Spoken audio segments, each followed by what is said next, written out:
Om Namo Bhagavate Vasudevaya. Om Namo Bhagavate Vasudevaya. Narayanam Namaskritya Naram Cheva Narottamam Devim Saraswatim Vyasam Tato Jayam Tirayet Nashtaprayeshu Bhadreshu Nityam Bhagavata Sevaya Bhagavati Uttam Shloke Bhaktir Bhavati Nashtaki. So continuing with the discussion on Srimad Bhagavatam, first canto, 9th chapter, passing away of Bhishmadev in the presence of Lord Krishna. Text number 25 onwards.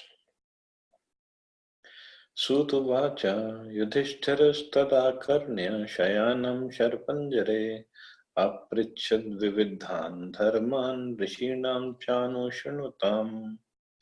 Sut Goswami said, Maharaj Yudhishthira, after hearing Bhishmadev speak in that appealing tone, asked him in the presence of all the great rishis about the essential principles of various religious duties. Purport. Bhishmadev, speaking in that appealing tone, convinced Maharaj Yudhishthira that he was very soon passing away, and Maharaj Yudhishthira was inspired by Lord Shri Krishna to ask him of the principles of religion. Lord Shri Krishna inspired Maharaj Yudhishthira to ask Bhishmadev in the presence of many great sages, indicating thereby that the Lord's devotee, like Bhishmadev, although apparently living as a worldly man, is far superior to many great sages, even Vyasadeva. So this was a position of Bhishmadev. Even in presence of Vyasadeva and all the rishis who had come there, Krishna wanted Bhishmadev to speak on this question. So, Prabhupada writing, so even though he was living as a worldly man and he was involved in all this fighting, everything that was going on in Hastinapur at that time, he was far superior to many great sages. Another point is that Bhishmadev at that time was not only lying on a deathbed of arrows, but was greatly aggrieved because of that state. One should not have asked him any question at that time. But Lord Shri Krishna wanted to prove that his pure devotees are always sound in body and mind by the dint of spiritual enlightenment. And thus, in any circumstances, a devotee of the Lord is in perfect order to speak of the right way of life. So another thing Krishna wanted to prove and glorify Bhishmadev, that although he was on the deathbed of arrows, but still he gave wonderful instructions to Maharaj Yudhishthira. So Prabhupada is saying that even a pure devotee, any condition of life, he is still in the right consciousness. So that actually Prabhupada showed also from his life. When he was going to leave his body, he was in Vrindavan. He left his body on Tithi-wise, it was 14th November 1977. But he was in Vrindavan, I think, from September of 77. And he was on the bed. He was bedridden. And he wasn't eating anything. Only thing he was taking was little Charnamrit every day. So basically, there was no flesh left, no fat left in his body. So it was skin rubbing against the bones. And it's very painful. But even in that situation, actually Prabhupada wanted to show to his disciple how you should prepare to leave your body. Not to his disciples, to everybody in fact, to us also. So we should be ready to leave the body. And Prabhupada, when he was leaving, even though it was very painful, but still his consciousness was completely perfect. The disciples, they called some doctors from Delhi to visit and see Prabhupada. And when the doctors came in that room, Prabhupada asked them, how are you? How was your travel? Do you have a good place to stay? Do you have good prasadam? Did you have good prasadam? He was asking them, and doctors were surprised. We should be asking him. But in return, he is asking us, how are we doing? And in that state of physical health, Prabhupada was still translating Bhagavatam. He was still answering questions of his disciples. And at that stage, our Bhakti Swarup Damodar Maharaj, he was a scientist, and he had arranged a conference of scientists in Vrindavan. And every evening, Maharaj would come and give report to Prabhupada. And Prabhupada would tell him what logics he can give, because Prabhupada would ask him which scientist said what. And Prabhupada would tell Bhakti Swarup Maharaj that what logic he can give in return to the scientist's point to defeat that philosophy and to put Krishna consciousness on the top. And that was when he was going through so many tribulations, physical. But consciously, he was perfectly situated, perfectly situated. So that is the state we have to achieve. Right now, if something happens, little bit thing disturbs us, and if at that moment, if somebody asks us any question or somebody asks us for any favor or something, we'll just yell at him or go away, don't bother me right now, get lost, something like that we say. But look at Bhishmadev and look at Prabhupada. So that is the state we have to achieve. So that is only possible if we do our sadhana, do our bhakti properly, services properly, association properly. And then, but at the same time, we have to practice patience, practice tolerance. We have to practice.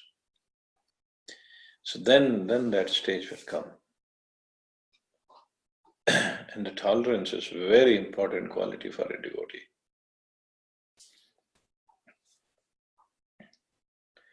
So then Prabhupada is writing, Yudhishthira also preferred to solve his problematic questions by asking Bhishmadev rather than ask anyone else present there who was seemingly more learned than Bhishmadev. This is all due to arrangement of the great wheel carrier, Lord Shri Krishna, who establishes the glories of his devotees. The father likes to see the son become more famous than himself. The Lord declares very emphatically that worship of his devotee is more valuable than the worship of the Lord himself.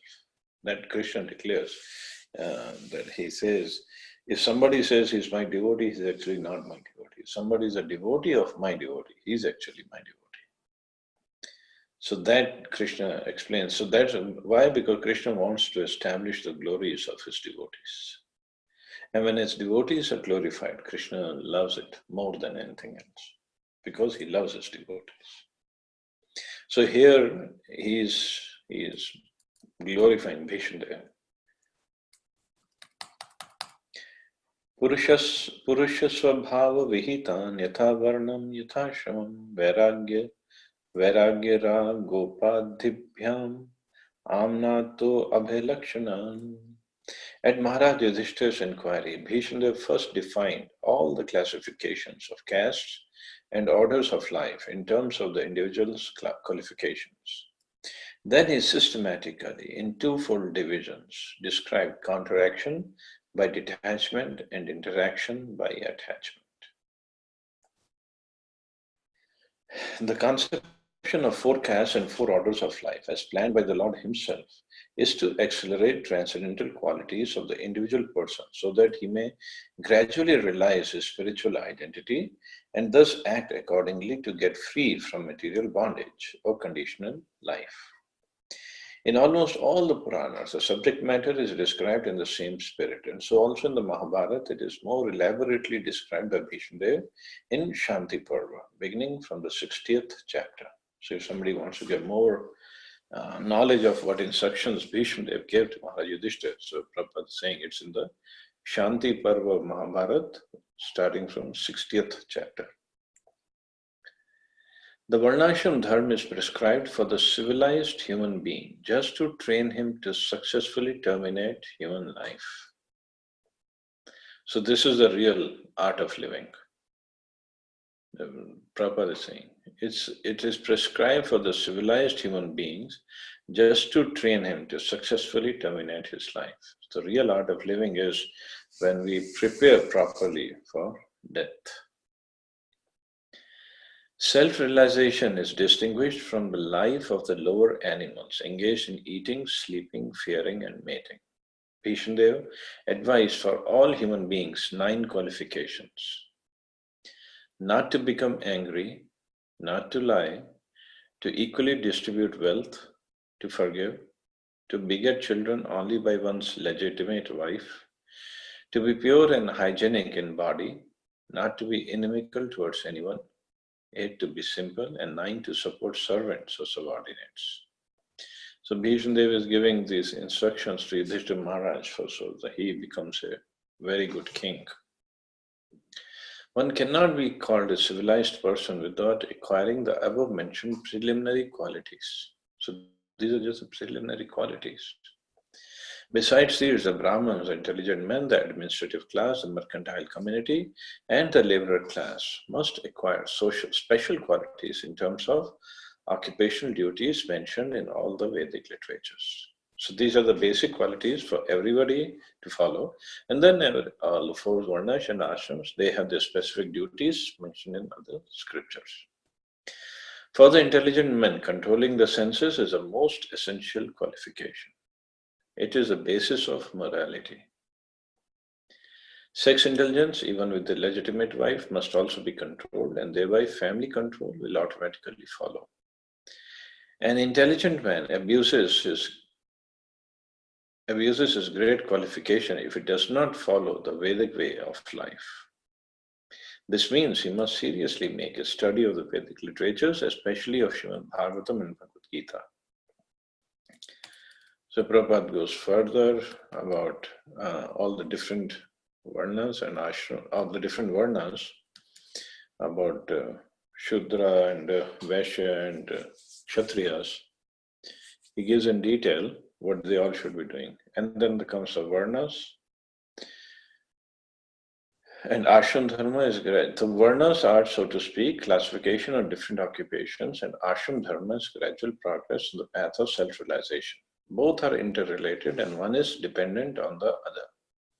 The main purpose of ashram dharma is to awaken knowledge and detachment. So that is the main purpose.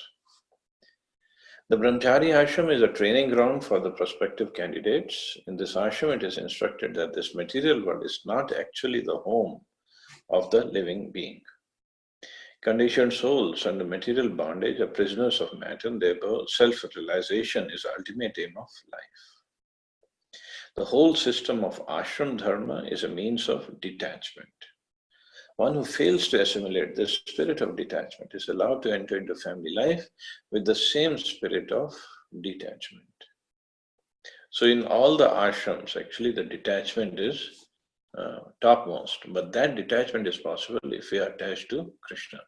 Otherwise, the real detachment is not possible.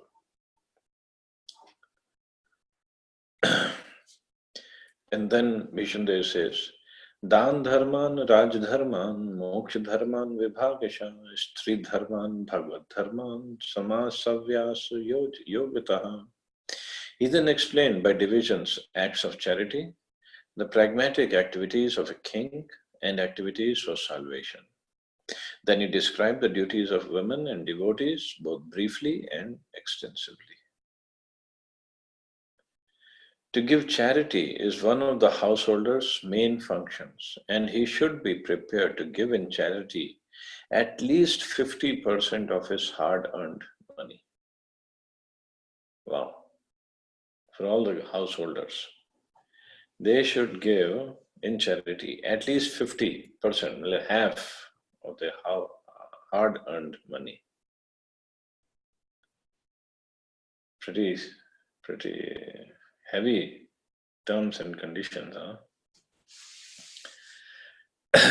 So once Tamalkesh Maharaj was saying, if a householder gives 50% of his income in charity, then he has no other way to live but to live simply. A simple life he has to adopt. And the Maharaj was saying, actually this injunction is there because only devotees can live a simple life. So then he has to become a devotee, otherwise there is no other chance, no other possibility. But 50%, yes, it is hard to give. I mean, We are not forcing that. But the idea is one should give in charity something. At least, just like in Christianity and Sikhism, they follow 10% of their income. Islam also, I think they follow this 10% of the income. One should give in charity. But at the same time, whatever money we have, we actually, of course, we have to set aside something for emergency purposes, something for future. But at the same time, we should be spending to serve Krishna even at home. The home should be made as like a temple, and service of Krishna should go on. We can live very opulently if we live as understanding that I'm just a servant of Krishna and this is Krishna's home. It's not my home. So, but to bring in that consciousness, that takes time. So charity is very important to purify the money that we earn. A brahmachari or a student should perform sacrifices, a householder should give charity, and a person in the retired life or the renounced order should practice penances and austerities. Those are the general functions of all the ashrams or orders of life on the path of self-realization. So again, Prabhupada gives instructions on different ashrams, what are their duties. And then he talks about Raj Dharma, because Bhishmadev gave those instructions to Yudhishthira Maharaj. Just like here in Raj Dharma, the dharma of a king, Prabhupada says the taxation law was very simple. There was no force, no encroachment. The king had a right to take 1/4 of the production made by the subject.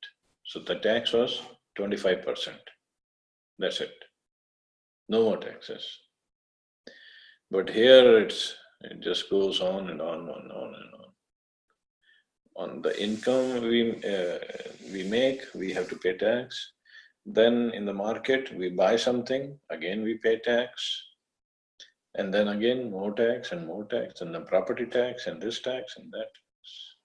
And it was very simple. It was 1/4 of your income. In addition, the king had a right to claim 1/4 of whatever wealth the subject allotted for charity or spent for some other purpose. One would never grudge parting with it, because due to the pious king and religious harmony, there was enough natural wealth, namely grains, fruits, flowers, silk, cotton, milk, jewels, minerals, etc. And therefore no one was materially unhappy. The citizens were rich in agriculture and animal husbandry, and therefore they had enough grains, fruits, and milk without any artificial needs of soaps and toilets, cinemas, and bars. So citizens would happily give those taxes to the king. And what was the duty of the king? King had to see that the reserved energy of humanity was properly utilized. So king had to make sure that people were following the rules of scriptures. They were following the dharma.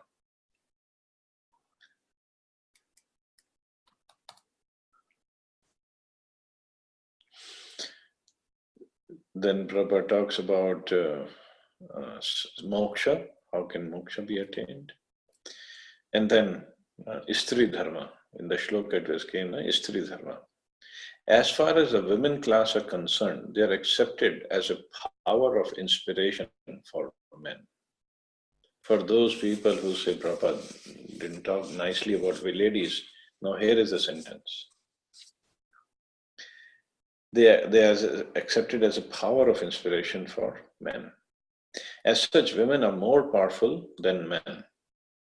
I'm not making it up, it's in Prabhupada's Bhagavatam. Mighty Julius Caesar was controlled by a Cleopatra. And well, we can say Manmohan Singh was also controlled by Sonia Gandhi. Such powerful women are controlled by shyness. Therefore, shyness is important for women. Once this control valve is loosened, women can create havoc in society by adultery. Adultery means production of unwanted children, known as Varnashankar, who disturb the world. The last item taught by Bhishmadev was the process of pleasing the Lord. We're all eternal servants of the Lord, and when we forget this essential part of our nature, we are put into material conditions of life. The simple process of pleasing the Lord for the householders, especially, is to install the deity of the Lord at home. By concentrating on the deity, one may progressively go on with the daily routine work. Worshipping the deity at home, serving the devotee, hearing Srimad Bhagavatam, residing in a holy place, and chanting the holy name of the Lord are all inexpensive items by which one can please the Lord. Thus, the subject matter was explained by the grandfather to his grandchildren. So, 5 items, these are mentioned actually in Nectar of Devotion. Worshipping the deity at home, serving the devotee or serving sadhus, hearing Srimad Bhagavatam, residing in a holy place, and chanting the holy name of the Lord. Simple as that. Serving the devotee means associating with the devotee, actually. So these are the 5 most important items in the life of a devotee. So somebody can say, what about residing in a holy place? We live in Delhi. Here it's talking about, actually, Nectar Devotion, it says Mathura Vas. Mathura Vas or any Dham Vas. For that, Prabhupada has explained, actually, wherever a devotee lives and he's doing all the other 4 activities, that place is actually a dham. That place is a tirtha. It's a place of pilgrimage. So we can live there, that's not a problem. When we can frequently, or whenever we get a chance, we can go to dham to get our batteries charged. But then we come back and do our duties properly. And most important duty is of preaching. So whenever we are preaching, we are in the dham. We are not different from that place. Dharmartha kama mokshanscha sahupayan yatha mune nanakhyane tihaseshu varnayamasa tattvavet. Then he described the occupational duties of different orders and statuses of life, citing instances from history, for he himself was well acquainted with the truth. So even in that stage, he was quoting different scriptures. Incidents mentioned in the Vedic literature, such as Puranas, Mahabharata, and Ramayana, are factual historical narrations that took place sometime in the past, although not in any chronological order. Such historical facts, being instructive for ordinary men, were assorted without chronological reference. Besides that, they happen on different planets, nay, in different universes, and thus the description of the narrations is sometimes measured by 3 dimensions. Prabhupada, see, these historical facts mentioned in different Puranas, it happened in different planets, or then he says, no, in different universes. So it could have happened somewhere else, but it is mentioned in Srimad Bhagavatam or other Puranas because they're important for us. They can help us in making progress in our life. We are simply concerned with the instructive lessons of such incidents, even though they're not in order by our limited range of understanding. So even in Srimad Bhagavatam, when we go further, the stories that are mentioned, they're not in any chronological order, that this happened and then this happened and then this happened, not necessarily. Shukdev Goswami and Sud Goswami, whatever they could gather, they spoke, and this is what is put in Srimad Bhagavatam. So Bhishmadev describes such narrations before Maharaj Yudhishthira in reply to his different questions. So I'll stop here. It's 8:27 or 8:57, and see anybody has any questions or comments, or anybody wants to narrate his or her experience of chanting, Japathon.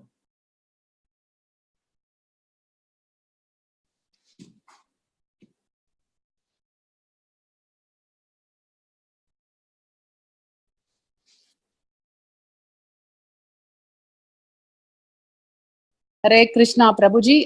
This is so for me. I have not been doing. I had stopped doing chanting in between because of my personal situation and too much of.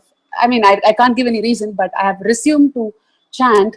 And yesterday, I mean, as per the Ramanuja, the Vaishnava Sampradaya, here I did the Ekadashi yesterday. And I could do about 8 rounds, and today I've done 3 rounds, and I owe it to the group here, the team here, which is so inspiring and making me to do more. And I'm hoping I will also do a 64 round very shortly. Thank you. Hare Oh, Krishna. Jaya, that's good. Haribol. Haribol.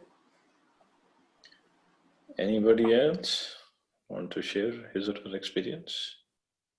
Yes, Radha Prabhu. Yesterday,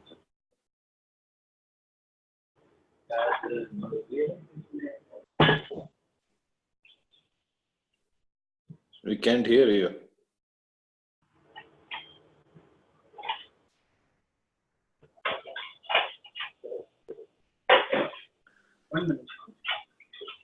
Can't hear you, Prabhu. Prabhuji, we can't hear you. 1 minute, Prabhu. Actually, I was put on speaker this time.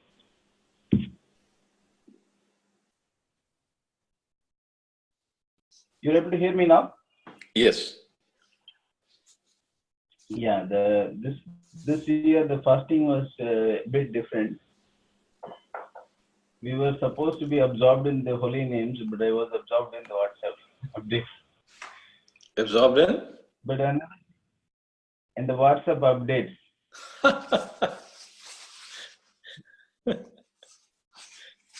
So the chanting was going on whole day simultaneously while I was chanting, while I was updating the WhatsApp.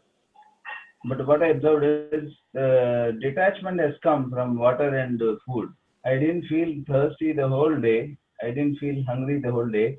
And even on the next day when we were supposed to break fast, there was no pangs of separation from food. But the taste for the holy name also has not been there. So throughout the day I was chanting, but it was just mechanical. So which is very different, because last year, the years before, I used to have lots of separation, but sometimes I used to chant also.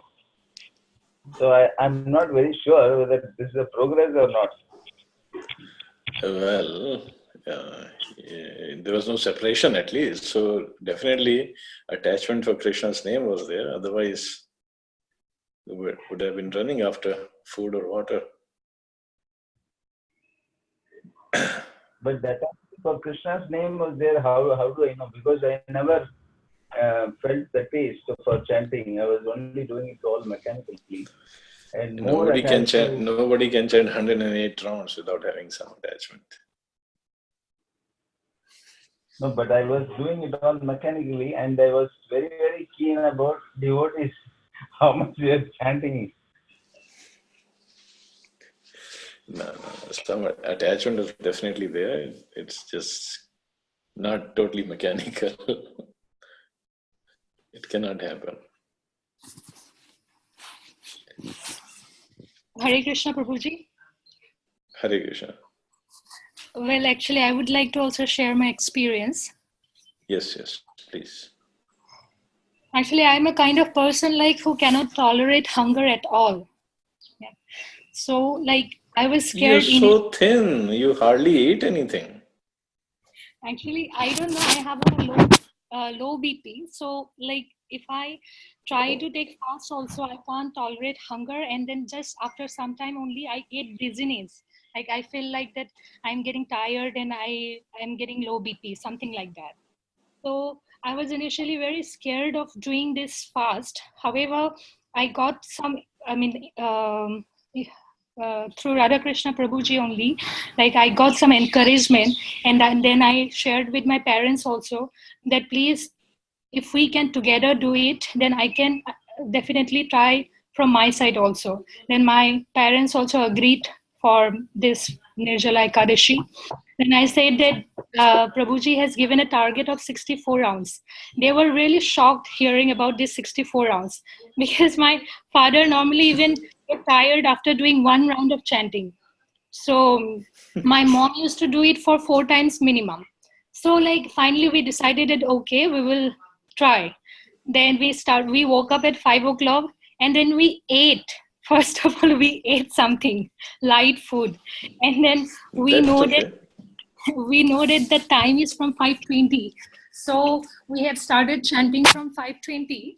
And honestly speaking, for the first time only, I have realized that how much power in the prayer and chanting. Because from that 5:20 a.m. till morning 10:30 a.m. next day, I was not feeling hunger at all. And I was so shocked because normally I always feel hungry like anything. And that's how I realized that we assume a lot, like our assumption is too much, like we initially in previous only we think that we cannot do it. So this is my very miraculous experience, I would say, because my mom could achieve 64 rounds. That was again miracle. My father, he did 16 rounds. So, and like if I feel little weak, then what I do is like I use those pranayama technique from my yoga sessions. So what I used to do is like I try to inhale deeply, more breathing, and then I hold it. That's how I get energy back again. So I tried like that, and then I was very energetic. Then now, like I have faith that next Nirjala Ekadashi also I can do it, and my parents also. So That's good. That's good. yeah. Yeah.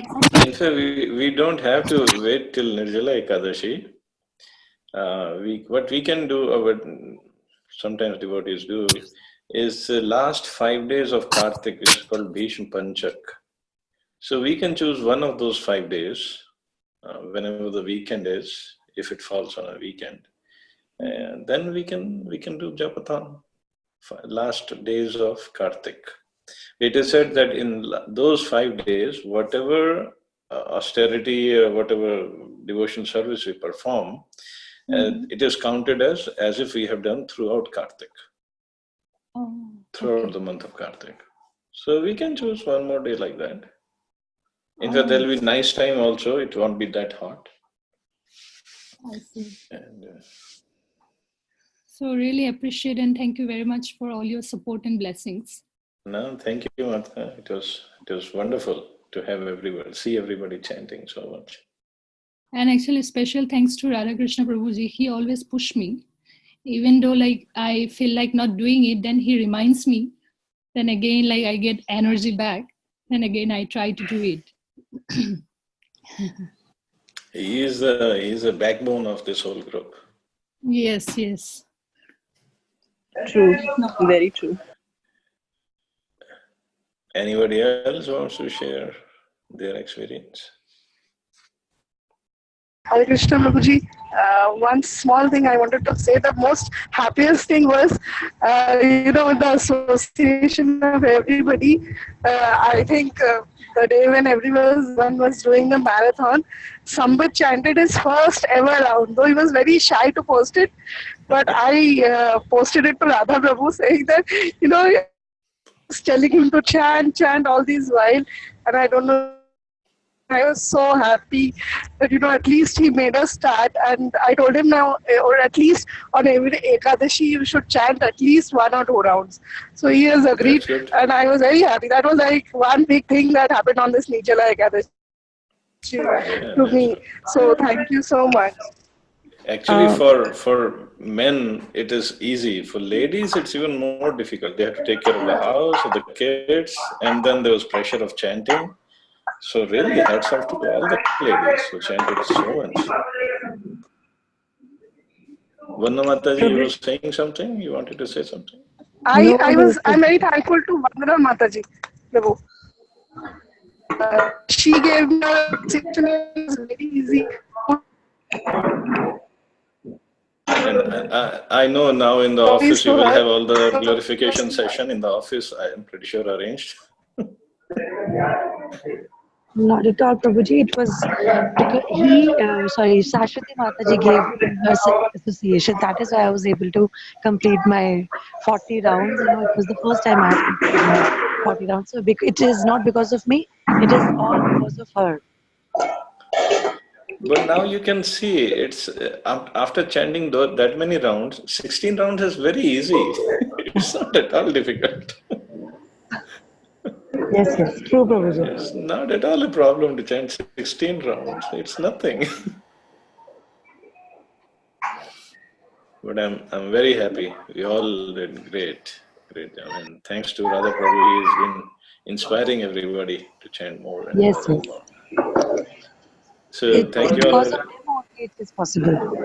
Yes, Mata. So thank you all very much. You all have a wonderful day. And do talk about chanting in your session in the office. All have fun. Hare Krishna. Jai Srila Prabhupada. Hare Krishna, Thank you so much. Thank you. Hare Krishna.